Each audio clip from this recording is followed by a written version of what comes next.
تو جائز ہے، کوئی اچھی بات نہیں. اور ایک بڑی پیاری حدیث ہے، سبحان اللہ، اللہ کے رسول نے ہماری ایک نفس پر ہاتھ رکھ کر ہمیں سمجھایا.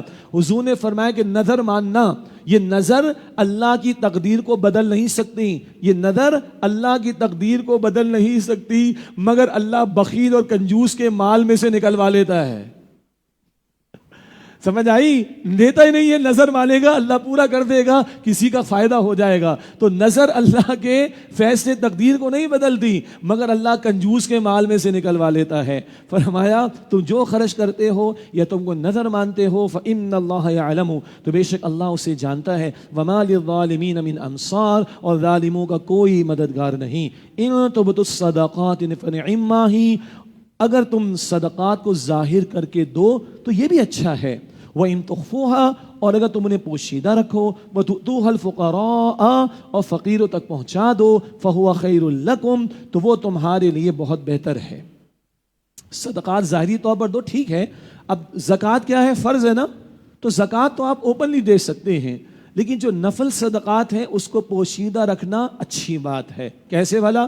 حدیث یاد ہے، 7 قسم کے افراد کو اللہ اپنے عرش کے سائے میں جگہ دے گا قیامت کے دن. 7 categories of people in the shadow of Allah سبحانہ وتعالی on the day of judgment. 7 قسم کے افراد اللہ کے عرش کے سائے میں ہوں گے. ایک کون ہوگا؟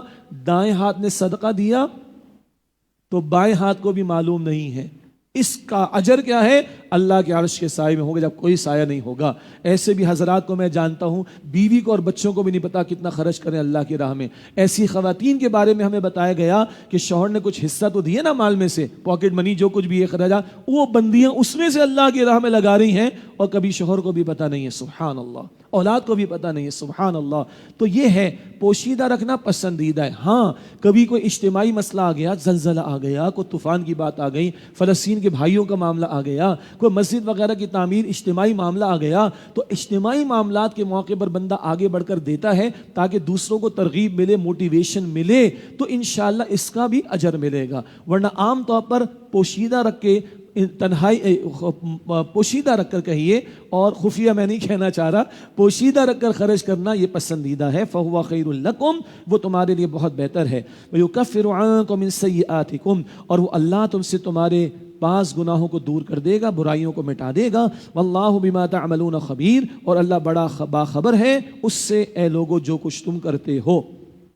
اب ایک سوال آیا حضور علیہ السلام کے پاس صحابہ کی طرف سے. بعض صحابہ ابھی مدینہ شریف میں انصار مدینہ بھی ہیں، اوس و خزرج سے بھی اسلام قبول لوگوں نے کیا ہے، عرب قبائل سے، مگر کچھ لوگ کفر پر ہیں. تو کیا ان کی مدد کی جائے یا نہ کی جائے؟ بڑا ایک ٹچی سوال ہے. فرمایا لیس علیک ہداہم، اے نبی علیہ السلام ان کافروں کو ہدایت کے راستے پر لے آنا یہ آپ کے ذمہ نہیں ہے. ولکن اللہ یہدی من یشاء، لیکن اللہ جسے چاہتا ہے ہدایت عطا فرماتا ہے. وما تنفقوا من خیر فلانفسکم، اور لوگوں تم جو مال خرچ کرتے ہو وہ تمہارے ہی فائدے کے لیے ہے. وما تنفقون الا ابتغاء وجہ اللہ، اور تم صرف اللہ کی رضا کے حصول کے لیے خرچ کرتے ہو. وما تنفقوا من خیر، اور تم جو کچھ بھی مال میں سے خرچ کرتے ہو یوفى الیکم، اس کا اجر تمہیں پورا پورا دیا جائے گا. وانتم لا تظلمون، اور تم پر کوئی ظلم نہیں کیا جائے گا. اگر کوئی کافر ہے تمہارا پڑوسی، رشتہ دار، دوست، اس کی مدد کر سکتے ہو. البتہ حدیث مبارک میں حضور نے بتایا کہ زکوٰۃ سے نہیں، زکوٰۃ مسلمانوں کے امراء سے وصول کی جائے گی اور مسلمانوں ہی کے غرباء اور فقراء پر خرچ کی جائے گی. کافروں کو دیجئے نان زکوٰۃ فنڈ سے. ہاں، اور زکوٰۃ کافی نہیں ہے. حدیث ہم نے سمجھ لی تھی، البقرہ آیت نمبر 177 آیت البر کے ذیل میں مال میں زکوٰۃ کے علاوہ بھی حصہ مقرر ہے. تو زکوٰۃ کا مال مسلمانوں کے امراء سے لے کر مسلمانوں کے غرباء میں تقسیم ہوگا، یہ حضور نے فرمایا صلی اللہ علیہ وآلہ وسلم. البتہ یہاں بتا دیا گیا وہ کافر ہے، ٹھیک ہو گیا، ضرورت مند ہے، اس کی مدد کر سکتے ہو. اور ایک اور اینگل سے دیکھیں، وہ بات کی بات ہے، ہدایت دینا ذمہ نہیں ہے تمہارے، مگر ایک اور اینگل سے کیا ہے، دل جیتو گے، دوسرے کے کام آؤ گے، تو اب اگر دین کی بات رکھو گے تو قبول بھی کرنا اس کے لیے ممکن بنے گا. اب بتایا جا رہا ہے کہ انفاق کے سب سے بڑھ کر حقدار کون ہیں. للفقراء الذین احصروا فی سبیل اللہ، خرچ کرو ان فقیروں کے لیے جو اللہ کی راہ میں روکے گئے ہیں. لا یستطیعون ضربا فی الارض، وہ فرصت نہیں رکھتے کہ معاش کے لیے زمین میں چل پھر سکیں. ایسے لوگ جیسے کہ اصحاب صفہ، حالانکہ وہ غیرت مند تھے، ہاں مروت والے لوگ تھے، وہ لکڑیاں وغیرہ کاٹ کر بھی کچھ کما لیا کرتے تھے، البتہ مفسرین نے لکھا جیسے کہ اصحاب صفہ، وہاں پر جو لوگ تھے وہ دن رات دین سیکھنے میں لگے ہوئے، اب معاش کی محنت نہیں کر سکتے، تو ایسے وہ لوگ جو دن رات اللہ کے دین کی خدمت کے لیے اپنے آپ کو وقف کر دے تو بٹ نیچرل وہ معاش کی محنت نہیں کر سکیں گے۔ اب یہ امت کی ذمہ داری کہ ان کو سپورٹ کریں تاکہ وہ دل جمعی کے ساتھ دین کا کام کر سکیں۔ اللہ ہمیں اس کی توفیق عطا فرمائے۔ البتہ آگے سنیے، یحسبهم الجاہل اغنیاء من التعفف، ایک ناواقف شخص ان لوگوں کو، ایک ناواقف شخص انہیں ان کے سوال نہ کرنے کی وجہ سے خوشحال سمجھتا ہے۔ یہ مروت والے لوگ ہوتے ہیں، یہ پیشہ ور بھکاری نہیں ہوتے۔ اور آگے بھی ذکر آئے گا، تعارفہم بسیماہم، اے مخاطب تم ان کی حاجت مندی کو ان کے چہروں سے پہچان سکتے ہو۔ کبھی تو بعض صحابہ کو مرغی کے دوڑے پڑ جایا کرتے تھے بھوک کی وجہ سے، چہروں سے پتہ چل جائے گا ضرورت مند ہے۔ لا یسألون الناس الحافا، وہ لوگوں سے لپٹ کر نہیں مانگا کرتے، ان کی عزت نفس بھی آڑے آتی کہ وہ لپٹ کر مانگتے نہیں، پروفیشنل نہیں ہیں۔ تو سنیے گا کون ہے؟ راہ خدا میں رکے ہوئے، کہیں دین سیکھنے سکھانے کے لیے تو معاش کی محنت نہیں کر پاتے، دین کی دعوت اقامت کی جد و جہد میں ایسے لگے فل ٹائم کہ وہ کمانے کی پوزیشن میں نہیں ہیں، تو امت ان کو سپورٹ کرے۔ البتہ ان کے چہروں سے بھی پتہ چل جائے گا، اور یہ مروت والے لوگ ہیں، لپٹ کر سوال نہیں کرتے۔ ہمارے استاد ڈاکٹر اسرار صاحب نے یہاں پر ایک سخت بات بھی بیان کی اور جو بالکل صحیح ہے۔ اس کا یہ مطلب نہیں ہے کہ جن کو امت سپورٹ کرے، جو لوگ دین کی محنت میں لگے فل ٹائم، دعوت کا کام، اقامت دین کی جد و جہد اینڈ سو آن، جو دین کی جد و جہد میں لگے فل ٹائم اور امت سپورٹ کر رہی ہے، تو ان لوگوں کو فلرش نہیں ہونا ہے، امت کے انفاق پر ان کو پھلنے پھولنے کی کوشش نہیں کرنی۔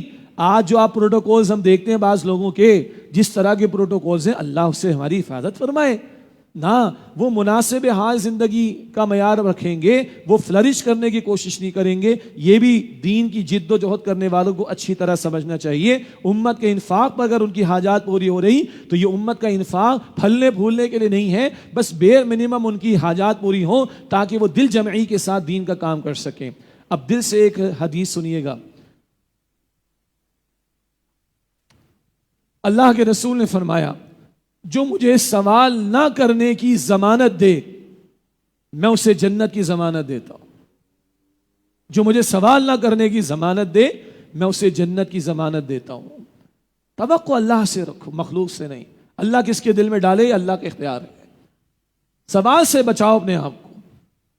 اور حضور نے یہ بھی فرمایا، بلا حاجت بلا ضرورت مانگنے والا قیامت کے دن اس کے چہرے پر گوشت بھی نہیں ہوگا، قیامت کے دن اس کے چہرے پر گوشت بھی نہیں ہوگا۔ اور حضور نے فرمایا صلی اللہ علیہ وسلم، بلا ضرورت بلا حاجت مانگنے والا وہ جہنم کے انگارے جمع کر رہا ہے۔ اللہ اکبر۔ بہرحال ان لوگوں کی مدد کرنی چاہیے، کسے باشد کہیں بھی ہوں، جنہوں نے اخلاص کے ساتھ دین کے لیے وقف کیا اپنے آپ کو، تو امت کے بحاف پر وہ ذمہ داری ادا کر رہے ہیں، امت ان کو سپورٹ کرے۔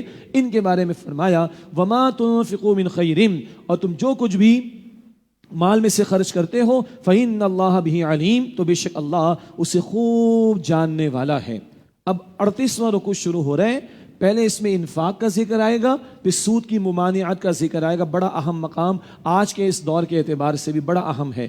فرمایا، الذین ينفقون اموالهم باللیل والنہار سرا وعلانیۃ، جو لوگ اپنے مال خرچ کرتے ہیں رات اور دن پوشیدہ اور اعلانیہ طور پر، فلہم اجرہم عند ربہم، تو ان کا اجر ان کے رب کے پاس محفوظ ہے، ولا خوف علیہم ولا ہم یحزنون، ان پر نہ کوئی خوف ہوگا اور نہ ہی وہ غمگین ہوں گے۔ اللہ تعالی ہمیں ان لوگوں میں شامل فرمائے۔ یہاں تک آ کر یہ انفاق کا بیان ایک درجے میں مسلسل مکمل ہو گیا، ایک درجے میں، آگے بھی آئے گا۔ اللہ تعالیٰ نے اضافی مال کسی کو دیا ہونا، میری اور آپ کی ضرورت پوری ہو گئی، اب بچا ہوا ہے، سیونگز ہیں، اسی کو یہی تو کھلتی ہے انسانوں کو، اور یہی سرمایہ داروں کو کھلتی ہے، اور یہی سارے بینکنگ سیکٹر والے لوگوں کو کھلتی ہے۔ اس سیونگ یعنی اضافی مال کا بہترین استعمال کیا ہے؟ بینک آف اللہ انلمیٹڈ میں ڈپازٹ کرا دو بھائی، return guaranteed by Allah the Almighty, the sole supreme power of the universe یا metaverse whatever it may be, اس اللہ نے گارنٹی کیا ہے۔ تو بہترین استعمال کیا ہے؟ اضافی دولت راہ خدا میں لگاؤ، انفاق کر دو۔ اب سود کا معاملہ کیا ہے؟ اضافی دولت اگر ہے تو بدترین استعمال کیا ہے؟ سود پر کمائی کرنا. اضافی مال اگر ہے تو بدترین استعمال کیا ہے؟ سود پر کمائی کرنا. درمیان میں کچھ اور بھی اضافی مال ہے. کسی کو آپ قرض حسنہ دے سکتے ہیں، قرض دے کر کسی کی مدد کر سکتے ہیں، آپ کسی کے ساتھ پارٹنرشپ کر سکتے ہیں، مضاربت کر سکتے ہیں. ایک شخص کی محنت، ایک شخص کا پیسہ، تفصیل علماء سے معلوم کیجئے. یا پھر سلیپنگ پارٹنر ہے، آپ نے پیسہ لگا دیا، اگلا محنت کر رہا ہے. یا برابر برابر کی پارٹنرشپ ہے. یہ سب درمیانی چیزیں ہیں. بدترین استعمال کیا ہے؟ سود خوری. اب اس کا بیان، الذین یأکلون الربا، جو لوگ سود کھاتے ہیں، لا یقومون الا کما یقوم الذی یتخبطہ الشیطان من المس، وہ روز قیامت کھڑے نہیں ہوں گے مگر جیسے وہ شخص کھڑا ہوتا ہے جسے شیطان نے چھو کر پاگل کر دیا ہو. ایک یہ ترجمانی آخرت کے اعتبار سے، ایسے بدحواس ہوں گے جیسے کسی کو شیطان نے چھو کر باولا پاگل کر دیا ہو. اور یہ سود خوری کی ذہنیت دنیا میں بھی انسان کو پاگل بنا دیتی، احمق بنا دیتی ہے. کیسے؟ آگے اللہ فرما رہے ہیں ذالک بانہم قالوا، ایسا اس لیے ہوگا کہ وہ کہتے ہیں انما البیع مثل الربا، کہ تجارت بھی سود ہی کی مانند ہے. بھائی 1,00,000 روپے کسی کو دیے، میں نے 1,10,000 واپس لیے، میں نے 10,000 روپے کما لیے. میں نے 1,00,000 روپے کی چیز خریدی، میں نے 1,10,000 کی بیچ دی، میں نے 10,000 روپے کما لیے. یہ احمق کہتے ہیں تو سیم ہے. 1,00,000 دے کر 1,10,000، 10,000 روپے سود. 1,00,000 کی شے 1,10,000 میں بیچی، 10,000 روپے کا پروفٹ. ایک ہی تو ہے. یہ عقل کہہ رہی ہے ایسے احمقوں کی. اور اللہ کا حکم کیا کہہ رہا ہے؟ سنیے، وَأَحَلَّ اللَّهُ الْبَيْعَ، حالانکہ اللہ نے تجارت کو حلال فرمایا ہے، وَحَرَّمَ الرِّبَا، اور سود کو حرام کیا ہے. بس ختم ہو گئی بات. عقل کی دلیل بعد میں آ جائے گی کسی وقت، یہاں میری ہمت نہیں ہے اس وقت. باس از آلویز رائٹ. تجارت حلال ہے، بچے کو بھی پتا ہے ریڑھی والا انکل اگر وہ سیب بیچ رہا ہے تو اس کو کچھ پروفٹ ملتا ہوگا. ریڑھی والے کی بھی تجارت بچے کو پتا ہے.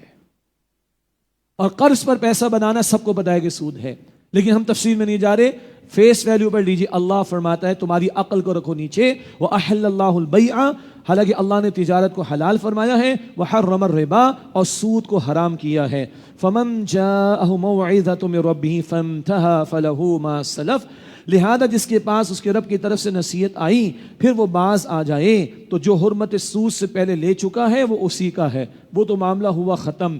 آگے البتہ ایک ڈراوا ہے بقول مولانا مودودی علیہ رحمہ کے، ایک ڈر آگے اللہ سنا رہے ہیں، وَأَمْرُهُ إِلَى اللَّهِ، اور اس کا معاملہ اللہ کے حوالے ہے. چوکنے رہو. وَمَنْ عَادَ، اور جو دوبارہ ایسا کرے، آئندہ سود خوری کا معاملہ کرے، فَأُولَٰئِكَ أَصْحَابُ النَّارِ، تو وہی آگ والے ہیں، ہم فیہا خالدون، وہ اس میں ہمیشہ رہنے والے ہیں. اللہ ہم سب کو جہنم کی آگ سے محفوظ فرمائے.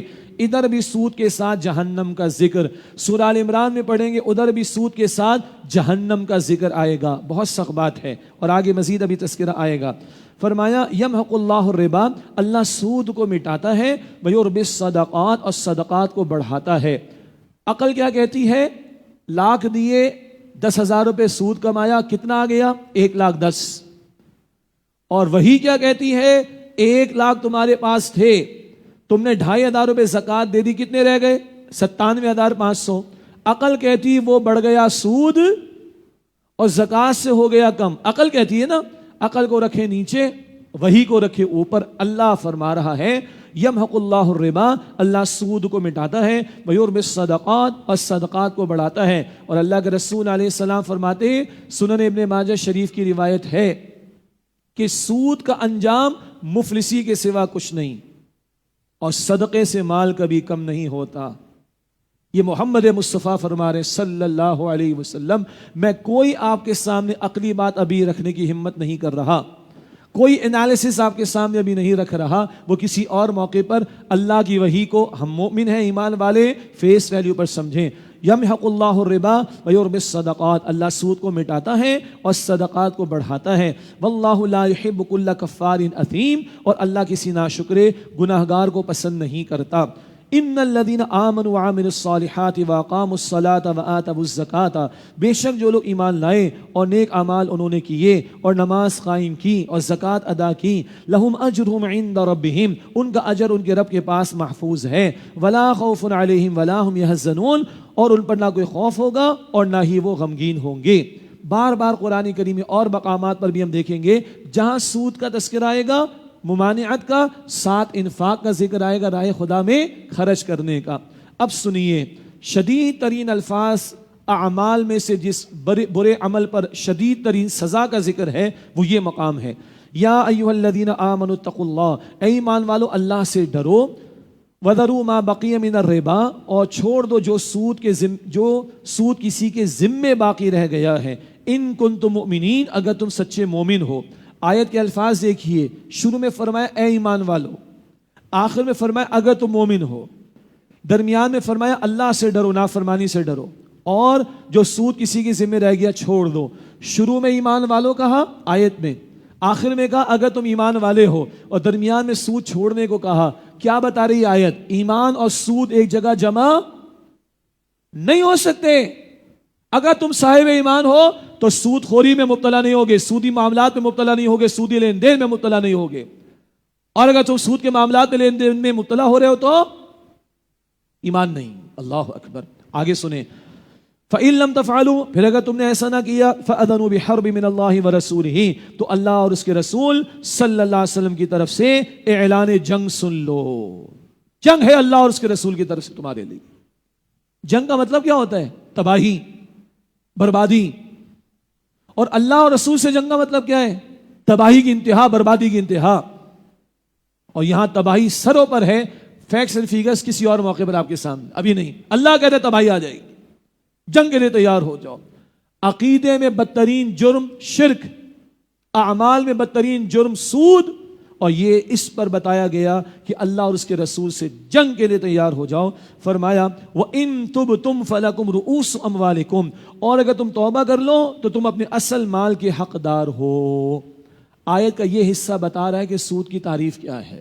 ہاں، ایک سود ہے جس کو قرآن نے منع فرمایا، ایک سود احادیث میں ممانعت ہے، وہ اجناس اور کموڈٹی پر بھی ہوتا ہے، تفصیل کا موقع نہیں۔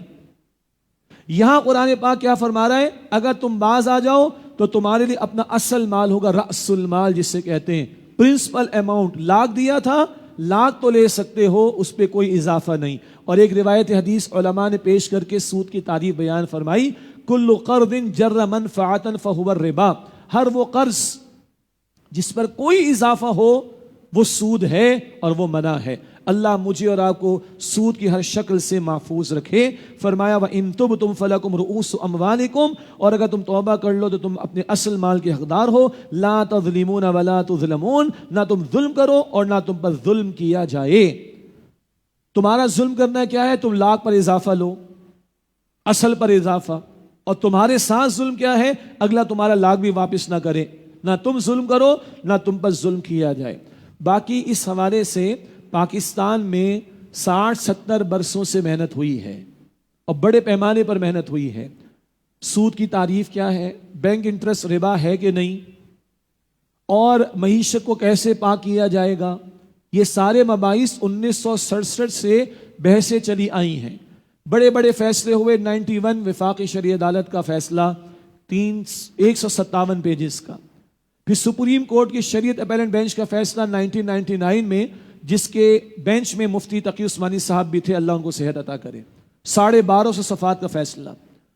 اور 2022 میں ماہ رمضان میں وفاقی شرعی عدالت کا فیڈرل شریعت کورٹ کا دوبارہ فیصلہ 314 یا 317 پیجز کا۔